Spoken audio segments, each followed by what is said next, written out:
What I have seen in the last several years in the organization where I come from and where I used to work, but also in other places in Russia, it's you go into activism with the same ideas that we had all during the Soviet era and maybe even before, that you work for the future.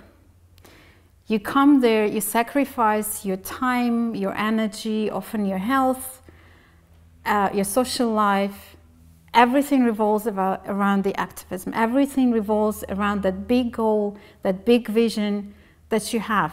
And the big vision is great and it's important because we have big hearts and we want the world to be good and happy and, you know, good for the people. But it seems like we're forgetting to include ourselves in that vision. You know, we're thinking that we're doing this for others, we're not doing it for ourselves.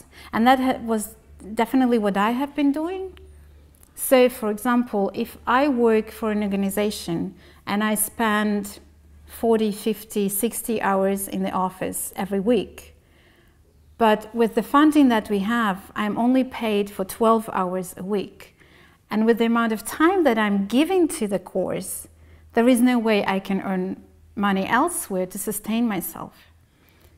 Not to say that it is not healthy to sleep very little, that it is a very stressful job that we have, especially in regions where the context is very intense and often very dangerous. And we are so stressed and we are so focused on what we want to achieve that we are not aware of the dangers. We kind of become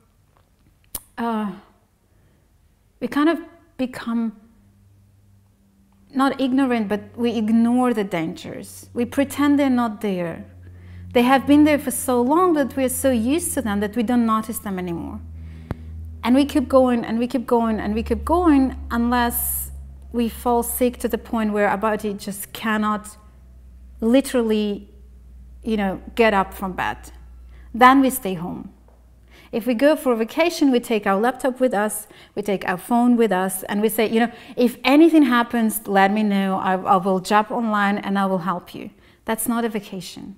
We need rest, we need good exercise, we need good food. We cannot afford forgetting to eat while we are working on a campaign.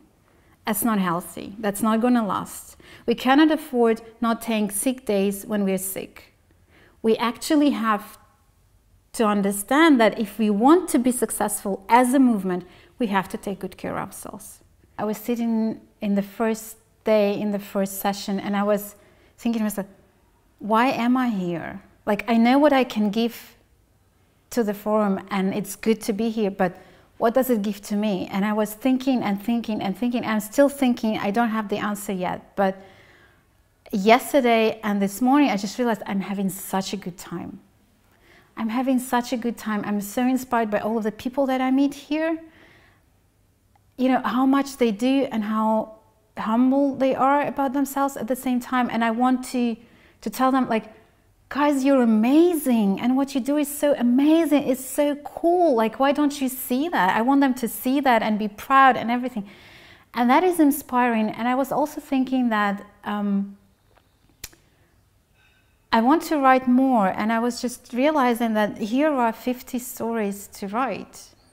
You know, you could just talk with anyone, and there is so much stories in their lives. There is something about it, and there is something about being so personal and being so open with each other and just really sharing. Not trying to push any agenda, but really sharing as human beings what it's like for us to be doing this. And it gives a sense that we are actually doing this together. We don't only care about your best practices and what works. It's all great and it's important, but we also want to know, like, what it's like for you.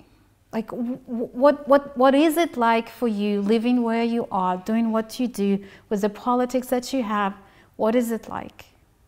And just hanging out in the evening and partying, or you know, biking in the morning, or just chatting casually over lunch. And we're so different and we're so similar. And it's so hopeful about humanity in some way.